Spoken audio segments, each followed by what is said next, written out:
Hello my dear friend and my dear student, मेरे इस YouTube channel में आप सभी लोगों का स्वागत है। मैं आप लोगों को इसमें कंपैरेटिव पॉलिटिक्स पढ़ा रहा हूं, जो कि एमए का एक प्रश्न पत्र है और यह विभिन्न सेमेस्टर में संचालित होता है। किसी विश्वविद्यालय में फर्स्ट सेमेस्टर में, किसी में सेकंड सेमेस्टर में संचालित होता है।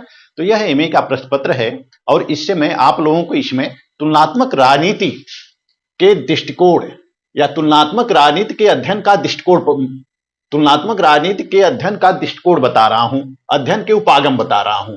और इसके अंतर्गत मैं पिछले वीडियो में आप लोगों को व्यवहारवादी उपागम बताया था। तुलनात्मक राजनीति का अर्थ, परिभाषा, प्रकृति और क्षेत्र पर मेरा एक वीडियो बन चुका है और आप यह टॉपिक पढ़ने के लिए बीए फिफ्थ सेमेस्टर के प्लेलिस्ट में जा सकते हैं। बीए फिफ्थ सेमेस्टर के प्रथम प्रश्न पत्र में मैंने यह वीडियो अपलोड किया है। तुलनात्मक राजनीति का अर्थ, प्रकृति, परिभाषा और क्षेत्र।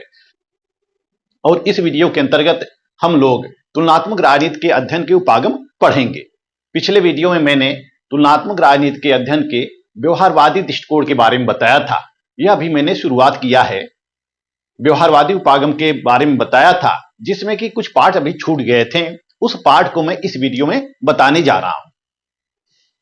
पिछले वीडियो में मैंने बताया था कि तुलनात्मक राजनीति के अंतर्गत व्यवहारवादी उपागम का प्रचलन कैसे शुरू हुआ। जैसा कि आप सभी जानते हैं, पिछली कक्षाओं में आप लोगों ने पढ़ा होगा कि व्यवहारवादी उपागम की शुरुआत कैसे होती है।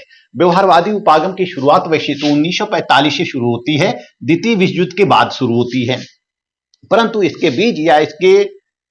इसके बीज पनपने शुरू हो गए थे 1903 में, जब 1903 में अमेरिकन पॉलिटिकल साइंस एसोसिएशन का गठन होता है और शिकागो यूनिवर्सिटी के जितने विद्वान होते हैं, उन सारे विद्वानों को एक नई पद्धति की आवश्यकता महसूस होने लगी, क्योंकि परंपरावादी अध्ययन उबाऊ हो गया था और उससे कोई विशेष परिणाम प्राप्त नहीं किए जा सकते थे।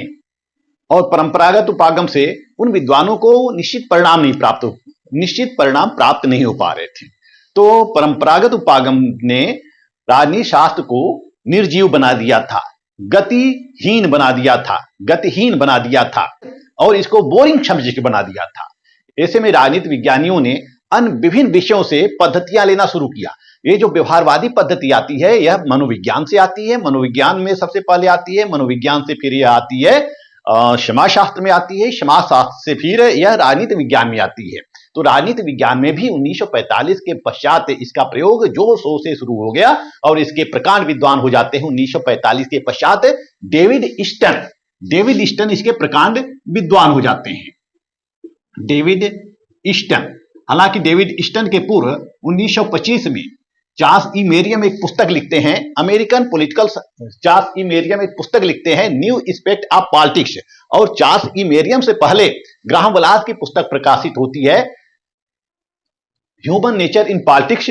और आर्थर ए बेंटले की पुस्तक प्रकाशित होती है 1908 में, द प्रोसेस ऑफ गवर्नमेंट। दो विद्वान होते हैं इंग्लैंड के, इनके द्वारा एक पुस्तक प्रकाशित होती है। तो इन विद्वानों ने द प्रोसेस ऑफ गवर्नमेंट में और ह्यूमन नेचर इन पॉलिटिक्स में मनुष्यों का वर्णन किया है, मानवीय व्यवहारों का वर्णन किया है और इन्होंने यह बताया है कि हमें राजनीति शास्त्र का अध्ययन करते समय मनुष्य के व्यवहारों का भी अध्ययन किया जाना चाहिए। जबकि जो परंपरागत राजनीति शास्त्र था, उस परंपरागत राजनीति शास्त्र के अंतर्गत केवल राज्य और सरकार का ही अध्ययन किया जाता था।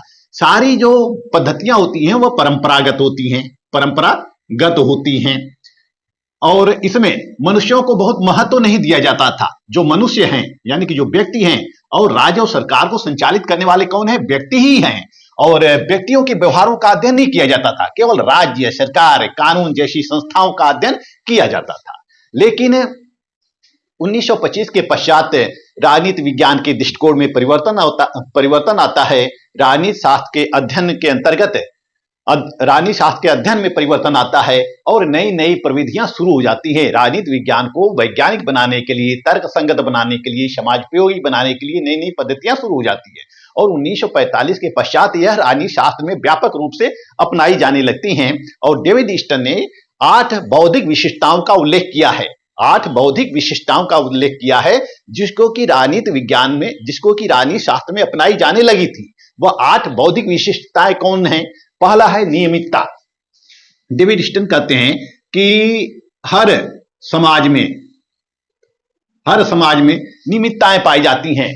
डेविड स्टन ने अपने पुस्तक पॉलिटिकल सिस्टम में व्यवहारवाद की 8 बौद्धिक विशिष्टताओं का उल्लेख किया है। यानी कि व्यवहारवाद की इन्होंने 8 विशेषताएं बताई हैं कि व्यवहारवाद में क्या होता है, व्यवहारवाद में किन पद्धतियों का उपयोग करते हैं, या किस तरीके से हम किसी भी विषय का व्यवहारवादी अध्ययन करते हैं। तो सबसे पहली बात उन्होंने बताई नियमितताएं।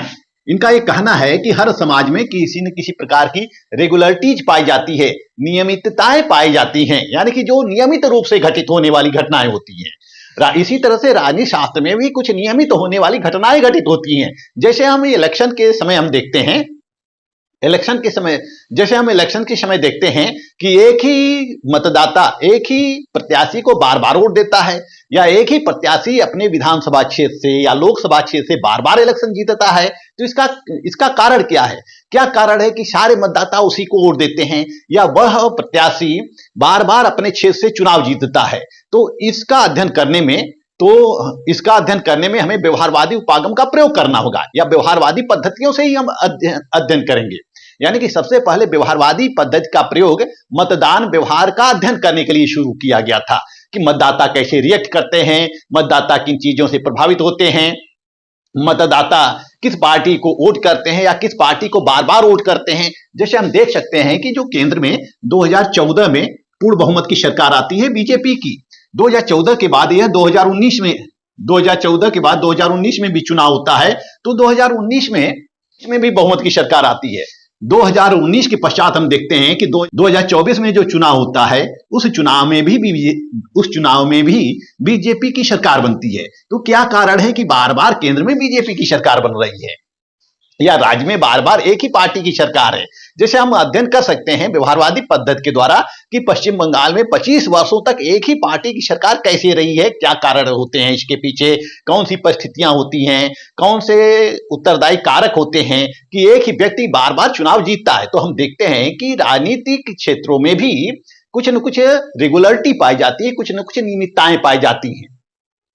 तो डेविड स्टन का यह कहना है कि हम नियमितताओं का अध्ययन करते हैं, राजनीति के अंतर्गत हम राजनीतिक नियमितताओं का अध्ययन करते हैं। इसके अलावा उन्होंने दूसरी बात बताई, सत्यापन, वेरिफिकेशन। हम घटनाओं का वेरिफिकेशन करते हैं। हम घटनाओं का वेरिफिकेशन करते हैं, यानी कि सत्यापन करते हैं। जिस तरह से हम फिजिक्स केमिस्ट्री में देख सकते हैं कि हम सत्यापन करते हैं, तथ्य संग्रह करते हैं, उनका वर्गीकरण करते हैं, पर्यवेक्षण करते हैं, फिर प्रयोग करते हैं, प्रयोग करने के बाद निष्कर्ष निकालते हैं, सत्यापन करते हैं, यानी कि बार बार प्रयोग करते हैं और अंतिम रूप से जो परिणाम प्राप्त होते हैं उसी को हम सत्यापित कर देते हैं, सामान्यीकरण कर देते हैं। तो व्यवहारवादियों का कहना है कि राजनीति शास्त्र के अंतर्गत भी हम सत्यापन कर सकते हैं। जैसे हम एग्जिट पोल के समय देखते हैं कि एग्जिट पोल के समय जब चुनाव होता है तो एग्जिट पोल आता है, तो उस एग्जिट पोल में विभिन्न जो संस्थाएं होती हैं, विभिन्न न्यूज चैनल होते हैं, वह एक भविष्यवाणी करते हैं कि किसकी सरकार बन रही है, और प्रायः उनकी भविष्यवाणी सही होती है। उन्होंने जो पर्यवेक्षण किया, जो ऑब्जर्व किया, समाज से ऑब्जर्व किया, मतदाताओं से जो पूछा, देश और परिस्थितियों से जो ऑब्जर्व किया, उस ऑब्जर्वेशन के आधार पर वह एक संभावित भविष्यवाणी करते हैं कि किस पार्टी की सरकार बन रही है, और प्रायः उनकी भविष्यवाणी सही साबित होती है। यानी कि यदि किसी संस्था ने यह बताया कि अमुक पार्टी को 250 सीटें मिलने जा रही हैं, तो 250 अगर नहीं मिलती है तो लगभग इसी का वर्चस्व होता है, इसी का बहुमत होता है, उसी पार्टी का बहुमत होता है जिस पार्टी को इन संस्थाओं के द्वारा सबसे अधिक सीटें दी गई हैं एग्जिट पोल में। तो इस तरह से हम देखते हैं कि हम विभिन्न घटनाओं को सत्यापित भी कर सकते हैं, राजनीतिक घटनाओं को सत्यापित कर सकते हैं, उसका ऑब्जर्वेशन कर सकते हैं, उसका पर्यवेक्षण कर सकते हैं, उसका विश्लेषण कर सकते हैं, उसका सामान्यीकरण करते हैं। तीसरा है प्रविधियां। डेविड स्टन का कहना है कि हमें राजनीति शास्त्र में भी विभिन्न प्रविधियों का प्रयोग करना चाहिए, विभिन्न तकनीकियों का प्रयोग करना चाहिए। जिस तरह से फिजिक्स, केमिस्ट्री, जूलॉजी, बॉटनी में हम देखते हैं जो प्राकृतिक विज्ञान होते हैं, जो नेचुरल साइंस होते हैं, नेचुरल साइंस में हम देखते हैं कि विभिन्न प्रकार के इंस्ट्रूमेंट होते हैं, जैसे परखनली होता है और वगैरह जार होते हैं, वगैरह वगैरह। विभिन्न केमिस्ट्री में जब हम केमिस्ट्री लैब में जाएंगे तो देखते हैं कि विभिन्न उपकरण होते हैं, उन्हीं उपकरणों के द्वारा हम प्रयोग करते हैं। इसी तरह से डेविड स्टन का भी कहना है कि राजनीति का अध्ययन करते समय हमें विभिन्न नई नई प्रविधियों का प्रयोग करना चाहिए। राजनीतिक प्रविधियां क्या हैं? व्यवहारवाद के अंतर्गत है, जैसे प्रश्नावली है, पर्यवेक्षण है या ऑब्जर्वेशन है, और मॉडल पेपर है, सांख्यिकी है, आंकड़ा है, तथ्य संग्रह है। ये सब नई नई प्रविधियां हैं। इन प्रविधियों का प्रयोग करके हम अपने विषय को वैज्ञानिक बना सकते हैं और भविष्यवाणी करने योग्य बना सकते हैं। इसके अलावा चौथा, परिमाणीकरण। परिमाणीकरण परिमाणीकरण का मतलब होता है मात्रात्मक। मात्रा, हमें राजनीतिक क्षेत्रों से सही और एक उचित क्वांटिटी लेना चाहिए। क्वांटिटी जब हम लेंगे यानी कि मात्रा लेंगे, मात्रात्मक अध्ययन जब हम करेंगे, जब मात्रात्मक अध्ययन करेंगे तभी हमारा विषय तर्कसंगत हो पाएगा, वैज्ञानिक हो पाएगा। तो यह परिमाणीकरण पर जोर देते हैं। और इसके अलावा इनका यह कहना है कि हमें मूल्यों पर ध्यान नहीं देना चाहिए। मूल्यों पर ध्यान नहीं देना चाहिए यानी कि मूल्य निरपेक्षता पर महत्व देते हैं। मूल्य निरपेक्षता पर यह बल देते हैं, मूल्य निरपेक्षता पर बल देते हैं। यह कहते हैं कि हम जब किसी घटनाओं का अध्ययन करते हैं तो उसमें मूल्य निरपेक्ष होना चाहिए, मूल्य सापेक्ष नहीं होना चाहिए। जबकि परंपरागत राजनीति शास्त्र क्या था, मूल्य सापेक्ष था। उसमें मूल्यों को महत्व दिया जाता था। जैसे प्लेटो का आदर्श राज्य सिद्धांत, अरस्तु का सिद्धांत, हीगल का, कांट का वगैरह वगैरह, जितने भी राजनीति शास्त्री थे, राजनीतिक विद्वान थे, वह सब मूल्यों को महत्व देते थे। यानी कि जितने आदर्शवादी विचारक होते हैं, दार्शनिक विचारक होते हैं, वह मूल्यों को महत्व देते हैं कि राज्य को ऐसा होना चाहिए, राज्य को ऐसा होना चाहिए, देश को ऐसा होना चाहिए, नागरिक को ऐसा होना चाहिए, सरकार को ऐसा होना चाहिए, और सरकार के अंग को इस तरह से होना चाहिए। और इसमें वह अपने विचारों से विश्लेषण करते हैं। परंतु व्यवहारवादियों का कहना है कि हमें मूल्यों से पृथक होना चाहिए, मूल्य निरपेक्ष होना चाहिए। किसी घटनाओं का अध्ययन करते समय हमें मूल्य निरपेक्ष होना चाहिए। यानी कि हमें आंखों से प्रत्यक्ष रूप से जैसी दिखाई देती हैं उसी के अनुरूप उस घटनाओं का विश्लेषण करना चाहिए। उसमें हम अपने तरफ से कोई भी बात या कोई भी विचार नहीं हमें डालना चाहिए, उसमें अपने विचारों को समावेश नहीं करना चाहिए। जैसे किसी व्यक्ति के व्यवहार का अध्ययन हमें करना है तो व्यक्ति के व्यवहार का अध्ययन करते समय हमको उसके निगेटिव पॉइंट को और पॉजिटिव पॉइंट को दोनों रखने चाहिए। ऐसा ना हो कि वह हमारा यदि मित्र है तो हम केवल उसकी बड़ाई करें, केवल प्रशंसा करें। हमें उसके निगेटिव बातों को भी रखना चाहिए। जैसे कुछ विद्वान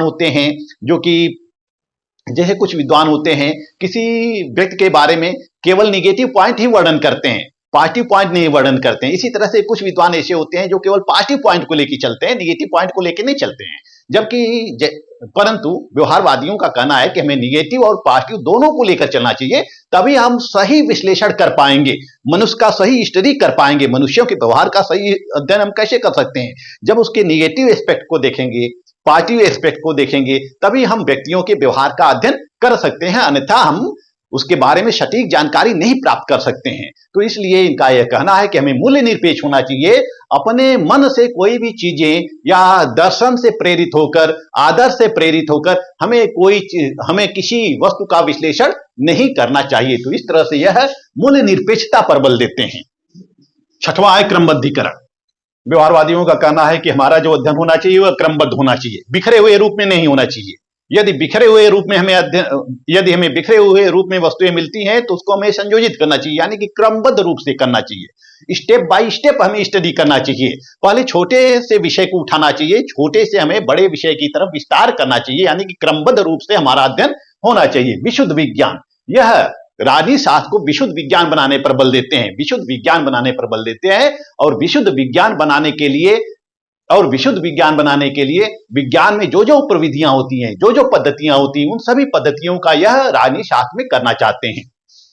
एकीकरण, इंटीग्रेशन, यह चाहते हैं कि जो राजनीति विज्ञान है इसका सभी समाज विज्ञानों से संबंध स्थापित किया जाए, यानी कि सभी समाज विज्ञानों को हमें साथ लेकर चलना चाहिए। हमें केवल राजनीतिक अध्ययन नहीं करना चाहिए, राजनीति शास्त्र में केवल राजनीतिक अध्ययन नहीं करना चाहिए, अर्थात सोशल साइंस में जितने भी विषय हैं सभी विषयों को हम क्रमबद्ध रूप से संगठित करके चलना चाहिए। जैसे कि राजनीति विज्ञान का अध्ययन करते समय हमें इतिहास का सहारा लेना चाहिए, इतिहास भी सोशल साइंस का ही एक विषय है। समाजशास्त्र का सहारा लेना चाहिए, समाजशास्त्र भी सोशल साइंस का एक विषय है। साइकोलॉजी, मनोविज्ञान का अध्ययन करना चाहिए, मनोविज्ञान का भी सहारा लेना चाहिए, मनोविज्ञान भी सोशल साइंस का एक विषय है। इसी तरह से भूगोल का, नीति शास्त्र का इत्यादि विभिन्न जितने भी सोशल साइंस के विषय हैं, सभी सोशल साइंसों को हमें साथ में लेकर अध्ययन करना चाहिए, तभी हमारा विषय प्रासंगिक हो पाएगा और वैज्ञानिक हो पाएगा। तो इस तरह से हम देखते हैं कि डेविड ईस्टन ने इन 8 बौद्धिक विशिष्टताओं का उल्लेख किया है और इनका ये कहना है कि हम इन पद्धतियों के माध्यम से हम राजनीति विज्ञान को वैज्ञानिक बना सकते हैं, तर्क संगत बना सकते हैं, समाज प्रयोगी बना सकते हैं और परिस्थितियों के अनुकूल भी बना सकते हैं। तो इस तरह से विभिन्न विद्वानों के द्वारा राजनीति शास्त्र में व्यवहारवादी उपागम का प्रयोग 1945 से व्यापक स्तर पर किया जाता है और 1950 के पश्चात इसका प्रयोग तुलनात्मक राजनीति में भी शुरू हो जाता है। 1970 तक आते आते इसका प्रयोग और भी बृहद रूप से शुरू हो जाता है। जिस तरह से डेविड ईस्टन ने राजनीति शास्त्र में इसका प्रयोग करना शुरू किया, उसी तरह से आमंड ने इस व्यवहारवादी उपागम का प्रयोग तुलनात्मक राजनीति के अंतर्गत करना शुरू किया। तो ग्रेबियल आमंड तुलनात्मक राजनीति के एक प्रसिद्ध विद्वान हैं और इनके द्वारा तुलनात्मक राजनीति में व्यवहारवादी पद्धति का प्रयोग किया गया है। तो तुलनात्मक राजनीति में हम व्यवहारवादी उपागम का प्रयोग क्यों करते हैं? तुलनात्मक राजनीति में व्यवहारवादी उपागम का प्रयोग हम तुलनात्मक राजनीति का यथार्थवादी अध्ययन के लिए करते हैं। जब तक हम तुलनात्मक राजनीति का यथार्थवादी अध्ययन नहीं करेंगे, तब तक तुलनात्मक राजनीति को एक विज्ञान की श्रेणी में हम नहीं ला सकते हैं, या हमारा अध्ययन सटीक नहीं हो सकता है, तथ्यपरक नहीं हो सकता है और तर्क संगत नहीं हो सकता है। तो हम तुलनात्मक राजनीति का यथार्थवादी अध्ययन करने के लिए व्यवहारवादी उपागम का प्रयोग करते हैं और तुलनात्मक राजनीति का व्यवहार परक अध्ययन भी किया जाता है। तुलनात्मक राजनीति का व्यवहार परक अध्ययन करने के लिए भी हम व्यवहारवादी उपागम का प्रयोग करते हैं। यानी कि हम देखते हैं कि जो परंपरागत तुलनात्मक राजनीति विज्ञान होता है, परंपरागत तुलनात्मक राजनीति के अंतर्गत हम केवल किसी भी देश के संस्थाओं का अध्ययन करते थे, संस्था का अध्ययन करते थे, वहां की सरकार का अध्ययन करते थे, वहां के विचारधारा का अध्ययन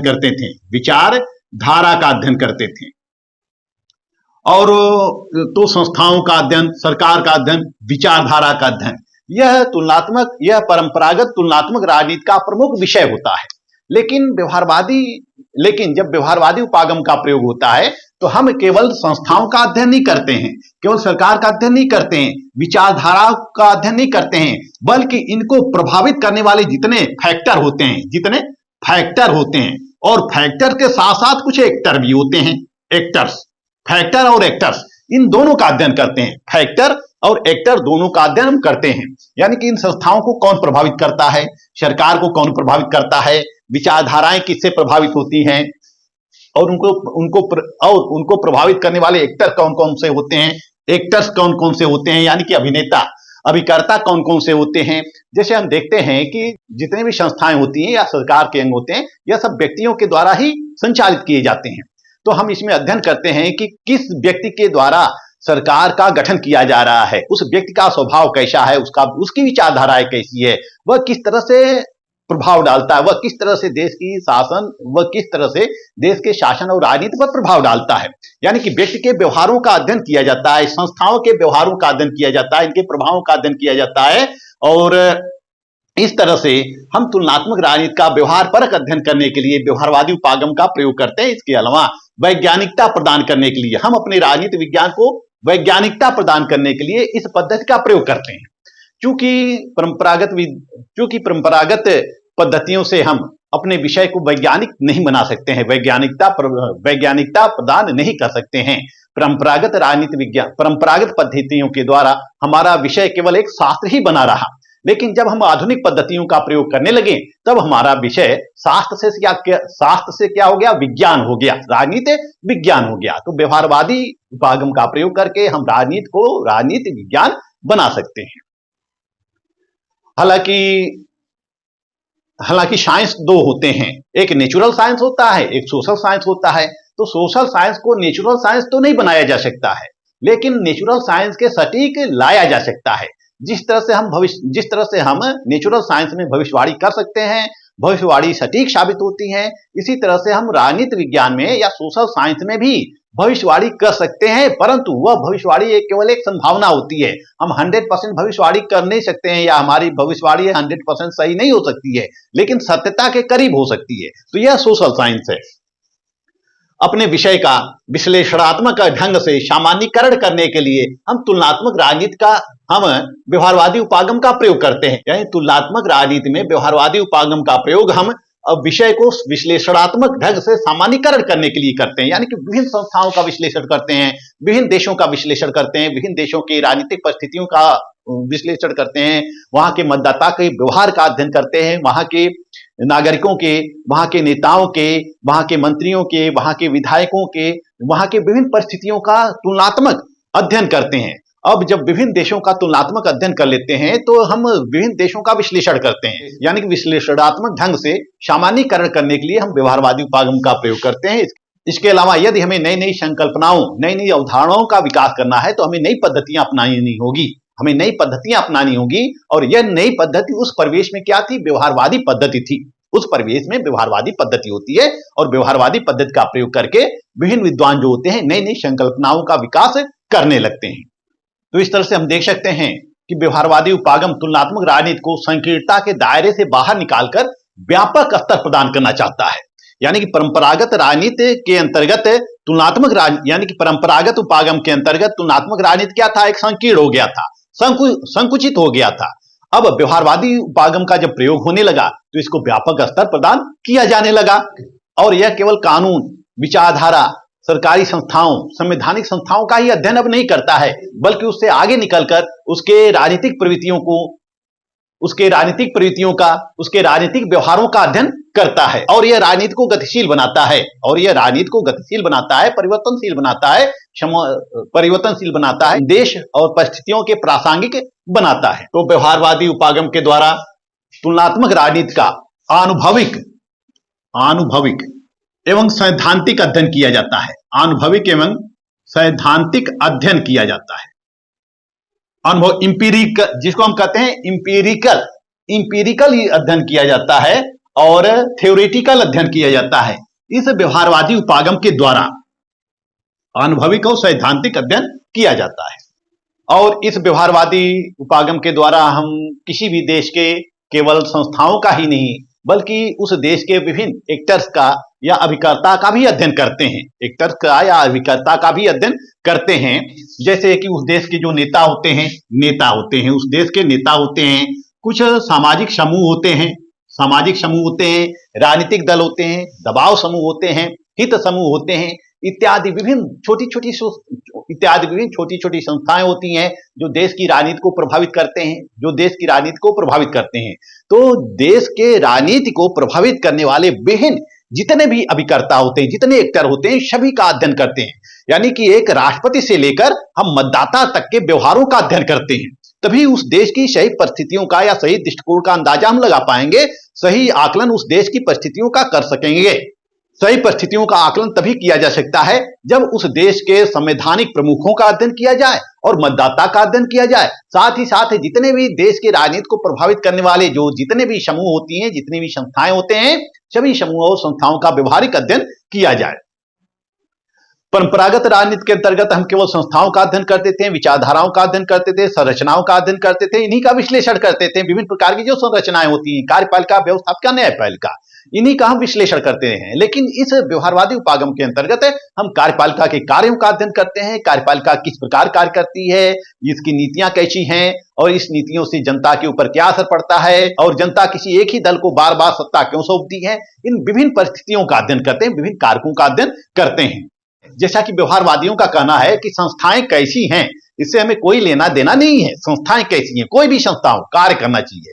इनका ये कहना है कि संस्थाओं के स्वरूप, संस्थाएं कैसी हैं इससे हमें कोई लेना देना नहीं है, बल्कि हमारा लेना देना किससे है कि संस्थाएं किस प्रकार कार्य करती हैं, संस्थाएं देश की राजनीति को किस प्रकार प्रभावित करती हैं और यह संस्थाएं देश की राजनीति को किस प्रकार प्रभावित कर रही हैं और यह संस्थाएं देश की राजनीतिक व्यवस्था पर क्या प्रभाव डालती है। राजनीतिक व्यवस्था यानी कि पॉलिटिकल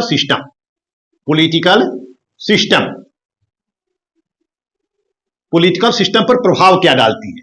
हर देश की राजनीतिक व्यवस्था होती है, विभिन्न व्यवस्थाएं होती हैं और उस व्यवस्थाओं से सबसे महत्वपूर्ण व्यवस्था होती है किसी भी देश की राजनीतिक व्यवस्था, राज्य व्यवस्था, किस देश की राज्य व्यवस्था कैसी है। और ये इस राजनीतिक व्यवस्था की विभिन्न संरचनाएं होती हैं और जो राजनीतिक व्यवस्था होती है विभिन्न तत्वों से प्रभावित होती रहती है, जैसे कि आर्थिक तत्वों से, भौगोलिक तत्वों से, सामाजिक तत्वों से प्रभावित होती रहती है ये राजनीतिक व्यवस्था।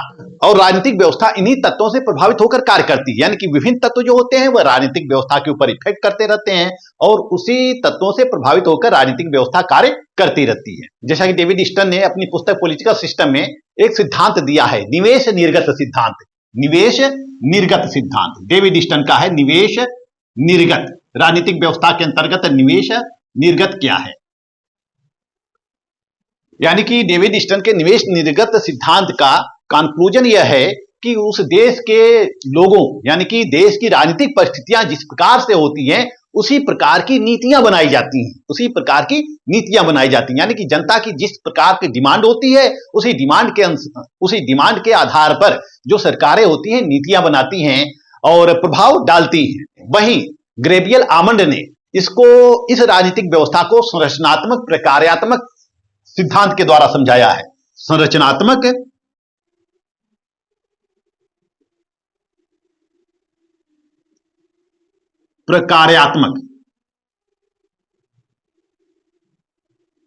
प्रकार्यात्मक के माध्यम से समझाया है गैब्रियल आमंड ने, यानी कि स्ट्रक्चरल और फंक्शनल, यानी कि उस देश की संरचनाएं कैसी होती हैं, उन संरचनाओं के कार्य कैसे होते हैं, इस गैब्रियल आमंड के संरचनात्मक प्रकार्यात्मक उपागम को मैं नेक्स्ट वीडियो में आपको बताऊंगा कि इनका संरचनात्मक और प्रकार्यात्मक सिद्धांत क्या है, थ्योरी क्या है। तो गैब्रियल आमंड राजनीतिक व्यवस्था का वर्णन अपने थ्योरी संरचनात्मक और प्रकार्यात्मक के माध्यम से किया है। क्योंकि डेविड ईस्टन जो था वह व्यवहारवादी विचारक, वह व्यवहारवादी राजनीति शास्त्री होता है, लेकिन गैब्रियल आमंड जो होते हैं वह तुलनात्मक राजनीति शास्त्री होते हैं, तुलनात्मक राजनीति शास्त्री होते हैं और तुलनात्मक राजनीति विज्ञान के अंतर्गत उन्होंने व्यवहारवादी उपागम का प्रयोग करके एक संरचनात्मक प्रकार्यात्मक उपागम या दृष्टिकोण प्रस्तुत किया। और डेविड ईस्टन का निवेश निर्गत सिद्धांत या गैब्रियल आमंड का जो संरचनात्मक प्रकार्यात्मक सिद्धांत आया है वह किससे आया है, वो व्यवहारवादी उपागम से ही आया है। इन्होंने जब व्यवहारवादी उपागम का प्रयोग करना शुरू किया तो नए नए थ्योरियों का गठन होने लगा, नए नए थ्योरियों का सृजन होने लगा। तो गैब्रियल आमंड ने संरचनात्मक और प्रकार्यात्मक के माध्यम से यह बताया है कि उस देश की संरचनाएं कैसी होती हैं, उनके किस प्रकार के कार्य होते हैं और उनके कार्यों से वहां की राजनीतिक व्यवस्था कैसे प्रभावित होती है और ये सारी संरचनाएं किस प्रकार सामाजिक, राजनीतिक, शैक्षणिक, भौगोलिक, पर्यावरण से आने वाली चुनौतियों का सामना करती हैं और अपना अनुरक्षण करने में कैसे समर्थ होती हैं। इस तरह से तुलनात्मक राजनीति के अंतर्गत व्यवहारवादी उपागम का विश्लेषण करने के पश्चात हम देख सकते हैं कि तुलनात्मक राजनीति को अनुभवित बनाने के लिए, अनुभवजन्य बनाने के लिए, सैद्धांतिक बनाने के लिए और एक विज्ञान बनाने के लिए व्यवहारवादी उपागम का प्रयोग करते हैं। इसके अलावा चूंकि तुलनात्मक राजनीति एक तुलनात्मक अध्ययन है, यह राष्ट्रीय तुलना, चाहे वह राष्ट्र के अंदर तुलना करनी हो चाहे विश्व के अंदर तुलना करनी हो, यानी कि राष्ट्र के अंतर्गत जब हम विभिन्न राज्यों की तुलना करते हैं, तुलनात्मक अध्ययन करते हैं, तो उसके द्वारा भी हम कुछ निश्चित निष्कर्ष प्राप्त करते हैं और तुलनात्मक अध्ययन के द्वारा उस देश की परिस्थितियों का आकलन हम कर सकते हैं। जैसे कि उत्तर प्रदेश और बिहार के राजनीतिक घटनाओं का अध्ययन करना हो या उत्तर प्रदेश और बिहार की राजनीति का अध्ययन करना हो या उत्तर प्रदेश और मध्य प्रदेश की राजनीति का अध्ययन करना हो, तो हम तुलनात्मक अध्ययन करते हैं।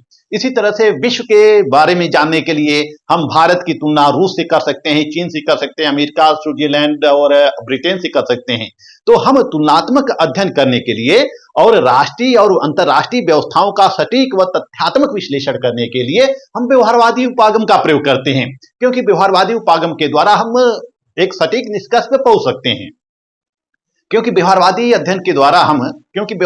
उपागम के द्वारा हम उस देश के विभिन्न एक्टर्स का अध्ययन करते हैं। हम केवल कार्यपालिका, व्यवस्थापिका, न्यायपालिका अध्ययन नहीं करते हैं। यदि हमें भारत और अमेरिका के राजनीति का तुलनात्मक अध्ययन करना होगा तो हम भारत के मुखिया यानी कि प्रधानमंत्री, राष्ट्रपति, मंत्री और विभिन्न जो छोटे छोटे समूह होते हैं जो भी भारतीय राजनीति को प्रभावित करते हैं उसका अध्ययन करेंगे। इसी तरह से हम अमेरिका के भी मुखिया यानी कि राष्ट्रपति के वक्तव्यों का अध्ययन करेंगे कि उनके भाषणों से लोग कैसे प्रभावित होते हैं और मतदाता किस प्रकार का आचरण रखते और मतदाता किस प्रकार का रिएक्ट करते हैं और राष्ट्रपति बनाने के लिए किन किन किन किन एक्टर का योगदान होता है, किन किन समूहों का योगदान होता है, यानी कि संपूर्ण राजनीति का जब अवलोकन करेंगे तभी हम तथ्यात्मक और वैज्ञानिक विश्लेषण प्रस्तुत कर पाएंगे। तो ये सभी हम व्यवहारवादी उपागम के द्वारा ही कर सकते हैं। इसके अलावा व्यवहारवादी उपागम के द्वारा हम मूल्य निरपेक्ष अध्ययन करते हैं, क्योंकि हमारा अध्ययन तभी वैज्ञानिक हो सकता है जब मूल्य निरपेक्ष अध्ययन करेंगे। मूल्य निरपेक्ष अध्ययन करेंगे यानी कि पूर्वाग्रहों से ग्रसित, जब तक पूर्वाग्रहों से ग्रसित होकर अध्ययन करेंगे तब तक हमारा अध्ययन सार्थक और तब तक हमारा अध्ययन वैज्ञानिक नहीं हो सकता है, और वैज्ञानिक नहीं हो सकता है, सटीक नहीं हो सकता है। इसलिए मूल्य निरपेक्ष होकर जब हम किसी घटनाओं का अध्ययन करते हैं तभी हमारा अध्ययन वैज्ञानिक हो सकता है। इसके अलावा व्यवहारवादी पद्धति के अंतर्गत अनेक नई नई प्रविधियों का प्रयोग किया जाता है, नई नई तकनीकियों का प्रयोग किया जाता है, जैसे कि आंकड़ा, तथ्य संग्रह, पर्यवेक्षण एवं निरीक्षण, प्रश्नावली आदि के द्वारा हम अध्ययन करके तुलनात्मक राजनीति को अधिक वैज्ञानिक और प्रासंगिक बना सकते हैं। यानी कि ये जो व्यवहारवादी तकनीकें हैं, इन तकनीकों का अध्ययन हम तुलनात्मक राजनीति में करते हैं, और तुलनात्मक राजनीति में इसका अध्ययन करके हम अपने विषय को और अधिक वैज्ञानिक बना सकते हैं और अधिक व्यवहारिक बना सकते हैं। व्यवहारवादी उपागम के द्वारा हम संरचनाओं का अध्ययन करने के साथ साथ संरचनाओं को संचालित करने वाले व्यक्तियों के वक्तव्यों का अध्ययन करते हैं, यानी कि व्यक्तियों के स्टेटमेंट का अध्ययन करते हैं, व्यक्तियों के कार्यों का अध्ययन करते हैं, यानी कि उनके कथन का, उनके कार्य का व्यवहारिक अध्ययन किया जाता है, और यह भी देखा जाता है कि उनकी गतिविधियों का देश के राजनीतिक व्यवस्था पर क्या प्रभाव पड़ता है, देश की राजनीति पर क्या प्रभाव पड़ता है, और इन प्रभावों का परिणाम क्या प्राप्त होता है। इस तरह से हम व्यवहारवादी उपागम के द्वारा तुलनात्मक राजनीति को और अधिक प्रासंगिक और अधिक तथ्यपरक और अधिक वैज्ञानिक बना सकते हैं। इस वीडियो के अंतर्गत तुलनात्मक राजनीति का व्यवहारवादी उपागम समाप्त हुआ। यह वीडियो पार्ट 2 है। नेक्स्ट वीडियो में मैं आप लोगों को बताऊंगा व्यवस्था सिद्धांत, जो कि तुलनात्मक राजनीति का ही एक उपागम है। सामान्य व्यवस्था सिद्धांत का विश्लेषण मैं नेक्स्ट वीडियो में करूंगा। मेरा वीडियो आपको अच्छा लगे तो मेरे चैनल को लाइक, सब्सक्राइब और शेयर करते रहिए। मिलते हैं नेक्स्ट वीडियो में, तब तक के लिए धन्यवाद।